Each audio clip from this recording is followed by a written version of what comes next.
என் பிள்ளைகளே, நான் தான் உங்கள் தாய். உங்கள் அழுகையை கேட்காமல் இருப்பேன் என்று நினைத்தீர்களா? நான் எப்போதும் உங்கள் அருகில் இருக்கிறேன். நீங்கள் என்னை அழைக்கும் ஒவ்வொரு நொடியிலும் என் அருள் உங்களை சுற்றி இருக்கிறது. என் பிள்ளைகளே, பலர் வாழ்க்கையில் துன்பம் வந்தால், அம்மா எங்கே இருக்கிறாள் என்று கேட்கிறீர்கள். ஆனால் நான் உங்கள் இதயத்தில்தான் இருக்கிறேன். நீங்கள் ஒரு நல்ல செயல் செய்தால் அது எனக்கு பூஜை செய்ததற்கு சமம். ஒரு பசிக்கு உணவு கொடுத்தால் அது எனக்கு நெய்வேத்தியம் வைத்ததற்கு சமம். ஒரு ஏழைக்கு உதவினால் அது எனக்கு அபிஷேகம் செய்ததற்கு சமம். என் பிள்ளைகளே, வாழ்க்கையில் துன்பம் வந்தால் பயப்படாதீர்கள். துன்பம் என்பது உங்களை பலமாக மாற்ற நான் தரும் ஒரு சோதனை. நான் தரும் சோதனையை கடந்து வந்தால் உங்கள் வாழ்க்கையில் பெரிய சந்தோஷம் வரும்.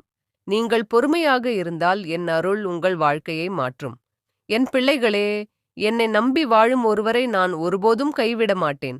நீங்கள் தினமும் அம்மா காப்பாற்று என்று அழைத்தால் நான் உங்களை காக்காமல் இருக்க முடியாது. உங்கள் வீட்டில் அமைதி வேண்டும் என்றால் அன்பு இருக்க வேண்டும். பொய் பேசாதீர்கள், யாரையும் ஏமாற்றாதீர்கள், பிறருக்கு துன்பம் கொடுக்காதீர்கள்.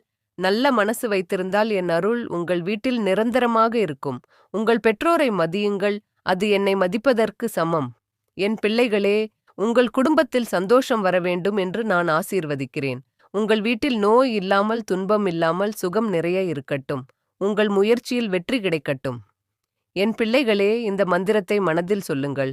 ஓம் சக்தி, ஓம் மாரியம்மன், என்னை காப்பாற்று அம்மா. இந்த மந்திரத்தை நம்பிக்கையுடன் சொன்னால் உங்கள் துன்பங்கள் மெதுவாக குறையும். என் பிள்ளைகளே, நீங்கள் என்னை நினைத்தால் நான் உங்கள் அருகில் இருப்பேன். நீங்கள் அழைத்தால் நான் ஓடி வந்து காப்பாற்றுவேன். என் அருள் எப்போதும் உங்களுடன் இருக்கட்டும். ஓம் சக்தி, ஓம் மாரியம்மன். இந்த வீடியோ பிடித்திருந்தால் லைக், கமெண்ட், சப்ஸ்கிரைப் செய்ய மறக்காதீர்கள். மறக்காம நம்ம சேனல் ஜாயின் பண்ணிக்கோங்க. நன்றி.